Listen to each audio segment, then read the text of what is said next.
What is the best business structure for your buy-to-let properties?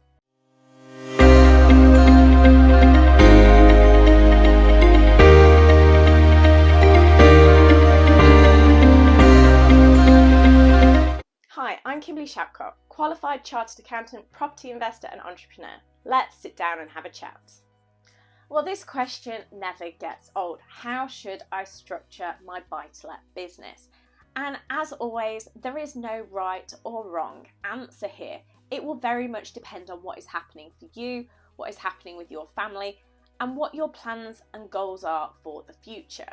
The key thing I want to suggest is there are many options available, and you need to consider all the different points before you make a decision. Now, for a buy-to-let, we have generally two options that I would say are probably the better options, which we're going to focus on today, which is owning something in your own name or looking at putting things through a limited company. There are other things where you could go down LLPs, you could go through trusts and all these different things, but those do add a lot of complication and are not necessarily the most simple approach. And they may be things that you consider if you are getting more complex structures in place.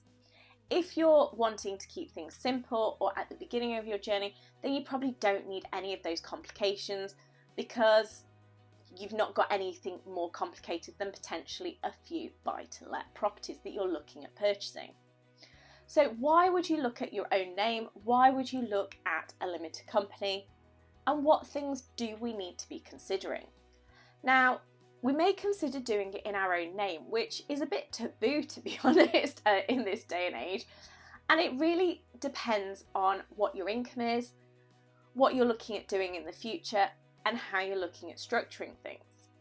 Now, if you're thinking one or two buy-to-lets, then great. You might go, I don't want more than two or three, not a problem. Depending what your income is, you may be able to purchase those two or three in your own name, because you're not necessarily going to be seeing lots and lots of tax savings doing it in a company. If you're literally only going to be getting two or three, you may have no other income. So actually the income from those properties, let's go with something like 5,000–6,000 per property. If you're not using your personal allowance of 12,570, then you might as well have it in your own name because you're not going to be paying any tax on that income when you receive it. So why would you put it into a limited company where it's going to be taxed at the appropriate tax rate of 19 or 25% when you could do it in your own name, and doing it in your own name means you don't pay any tax. So that may be a consideration you need to think about. Now, other things for the future would be things like inheritance tax, because if you are planning on keeping those properties forever and a day, so let's go, you're going to keep them 30 years and pass them to your children, then you may want to start considering a limited company as a usable option. And the reason for this is that you may be able to bring the children into that company now when you set up the portfolio to minimise your inheritance tax position, or you can bring them in as shareholders at a later date. It is more difficult to do that with a property in your own name. Now, we only really need to consider inheritance tax though if you have a value over our 325,000 allowance for our inheritance tax. So as a couple, you get 650,000, which may be able to be increased up to $1 million with the nil rate band. So you may have potentially up to $1 million. So if you've only got a house that's worth 300,000 and three rental properties that are all worth 100,000 a piece, you're actually below that 650,000. So inheritance tax may not be an issue. The only point I would raise there to do with inheritance tax is that property has this great ability of going up in value. So you may only buy something for 100,000 now, but potentially when you do get to the end of your life, in maybe 20, 30 years time or whatever time period depending on your age, but that property might now be worth 150. So having three at 150 plus your own home at say 300, you're now 750, and you may be okay depending how the nil rate band works for you, or you may be over. So you just need to have some consideration of that side of things. Of if you buy a 50,000-60,000 house, then hopefully, yes, it might get up to the 100k in 10, 20, 30 years, but you may still be okay. If you're buying something at 100, 150, then potentially that might get up to the 200,000 in the next 10, 15, 20, 30 years. So just be aware of that, because you might think, oh, I'm fine, I've not got to worry, and you may be perfectly correct now, but if the plan is to hold it for 30 years, you may have a problem in the future, depending what happens with inheritance tax allowances. Now, the other point that we probably need to note here is also to do with capital gains tax in your own name. Because if you are thinking of owning it in your own name, you may go, I'm buying it now, and then in 10, 15 years time, I'm going to sell it. And when I sell it, that's going to be kind of a bit of a pension pot, and I'll use that money to live off. You might not have any children to give to, so this is very much for you personally rather than worrying about anybody else. And if that's the case, actually doing it in your own name if you're thinking of selling, now we only have 3,000 capital gains tax allowance now, but if you do have a spouse, that would double potentially to 6,000, assuming you are both selling that property. So there's a few allowances there, which I appreciate. If you've got a big gain of say 50, 60,000, 6,000 is not a big number, but obviously every penny helps, and that 6,000 will have saved you potentially 24% of tax with the current capital gains tax rates. So on saving you 6,000, that will have saved you potentially up to £1,500 or something in tax. So it's not for sums of money that potentially could have paid for your legal fees rather than having to pay in tax. So it's not, as we see, big numbers, but if the plan is to sell the properties, then actually it may be useful to have them in your own name, because you're going to get those allowances which are not available in companies. If you sell it in the company, you pay tax on the whole gain. There's no allowances available. Obviously, from owning things in your own name, we've got a few more practical points to consider. If you sell in your own name, then you only need to do a personal tax return for any income that you receive, which means there's no complicated accounts, there's no filing with Companies House. You are working to the 5th of April each year with a tax return due by the 31st of January. And the only additional elements that you need to consider is going to be your capital gains tax return when you sell the property, and then confirm on your tax return any differences in your income to finalise your capital gains tax position. So in terms of owning things in your own name, the administrative, the red tape side of things is a lot simpler, because it's just you, your tax return that you need to report.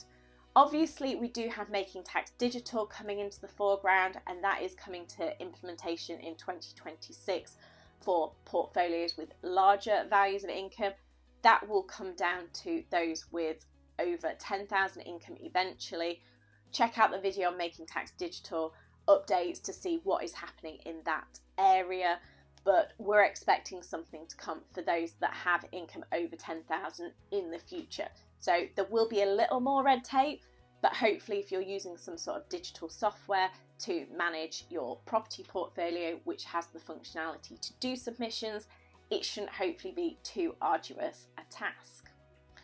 Other things to contemplate is if you are getting lending on these properties, it may be easier to get lending in your own name rather than in a company. And also the rates that you achieve may again be slightly less than if you're going through a company route. So that is just making the cost of doing it a little cheaper and a little better for you. Obviously, speak to a broker to find out exactly how your position is affected if you did go on either route, because they'll be able to give you the numbers and the guidance. And if they give you the numbers, hopefully you can do the calculations to see what is going to work better for you. Now let's move over to a limited company, of why we would consider a limited company. And again, this probably comes down to future plans, future goals. If you're looking at buying 5, 10, 20 properties, then maybe a limited company is going to be the right route for you, because if you're having that many properties, then in your own name, you are going to have inheritance tax problems. Your income level is probably going to take you into the 40% tax bracket or even the 45% tax bracket, depending how much income you are getting from the properties. The question really will be how many properties you maybe want in a limited company. And I know, having had a conversation with a client the other day, there's not really any specific number that one would recommend. Some people only want one property in a company, and I know that works for some people. Other people say 5, 10, 20, 50, 100. It kind of depends on what you think is going to be right for you and your business, for your portfolio. So how many to have in a company is a different question. However, if you are looking at multiple properties, then potentially it may be more beneficial to put it into a company, as you're not going to have that issue of your incomes increasing and you can't really do anything about it. Now, the reason I say you can't do anything about it is because you will pay corporation tax. I can't hide that fact from you. You will pay corporation tax at 19 or 25%. However, when you come to take that money out, this is where companies come into their foreground and you have choice. Because if you only want to earn 20,000, 30, 40, 50,000 in a tax year, you can only earn 50,000. You don't have to take out the full amount that your property portfolio has generated for you. So if your portfolio does grow and is earning you 100,000 a year, amazing, but you only need to take out 50,000, you can leave the other 50 in the company. There are other options, so you could employ children, you could have other individuals in your company as shareholders. So we see a lot of it for inheritance tax planning, that you can have yourself, your spouse, your children, grandchildren in as shareholders of the company. So it resolves things from an inheritance tax point of view, and there is a few interesting shareholding options with alphabet shares, growth, freezer shares, as well as just normal ordinary shares to have in your company, to plan a little bit for inheritance tax planning, for income planning, to ensure that you're actually making things work for you and your family. And the main thing there is have a word with an advisor on the best way to set up your structure, because then when it's set up, that sets you up hopefully for life, which can change. And that is probably something to just note here. You can make changes if you would like to, because if you are including things like grandchildren, you may need to bring one in at a later stage because they're not 18 yet. One thing to move on to from there is probably the lending point here, because I know some people who are like, I'm going to bring everyone and their dog into the company. No, dogs can't be shareholders, just to make that clear. But everyone into the company. So they've got 10 shareholders, and that's amazing because great inheritance tax planning if you've brought all the different people in. However, if you're looking at getting lending, having 10 shareholders is probably not going to help if you're looking at getting mortgages and lending on things. Also, if you have under 18s, the lenders don't necessarily like that. So I'd probably be suggesting you don't get anyone under 18 as a shareholder. So there's a few pernickety practical considerations to make there, but hopefully you can understand from this video that there is options, there is things that you can do. You don't have to set it all up immediately, although the better you can set it up to start with, the better in essence, because if you can set it up how you want to plan it into the future, great, because that just means it means less cost, less time in the future to change things. But you can change things in the future as obviously time happens, families change, evolve, different people get involved in different areas. So hopefully that gives you an idea of inheritance tax planning can really be done quite well if you're looking at having a reasonable sized portfolio that is potentially going to be an issue for inheritance tax. Within a company, you do pay capital gains tax. However, that is just all part of your corporation tax return, and the gain you make if you do decide to sell any properties in the company will fall within the corporation tax at the 19 and 25%. So depending on how that is, it's not dissimilar to how much tax you get charged as an individual. In a company, there are different options. So you can pay yourself salaries. So if you've not got much of a pension, or if you're not working elsewhere, you can put things into your company and then you can take a salary out of the company. The nice thing about this is it's an allowable expense for the business and you'll get taxed as appropriately as an individual. Having mentioned that you could have up to 10 or however many shareholders you want, I would just put a word of caution in that you don't want to have too many. I know I've got a couple of clients that I have a number of children and potentially 2 directors who both have 4 children, and if you're leaving all the shares to that many people, then you may need to have conversations with them to see if that works, because 2 people, not a problem. 8 people, then potentially more people.